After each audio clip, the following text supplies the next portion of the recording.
Anong birth month mo? January. Sila yung malambing, masarap magmahal, pero madaling magsawa. Habang nasayo pa, sulitin mo na. February. Sila yung super moody, madaling ma-inlove, madali ring makamove on.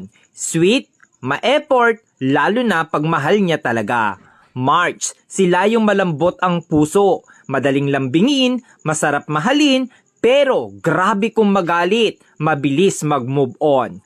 April, sila yung grabe magmahal, todo bigay, todo effort, tahimik pero mainitin ang ulo. Mahilig tumingin sa iba pero ikaw lang mahal niya. May, madaling mainis pero mabilis pasayahin. Maliit na effort mo, natutuwa na. Palaging may love life pero palaging niloloko. June, mahilig talaga mga liwa, pero kapag nakita na niya yung taong mahal niya, loyal kung loyal yan. Masayahin pero doble ang sakit ang kayang ibalik sa'yo once nasaktan mo. July, sila yung mga taong hindi mabilis magtiwala.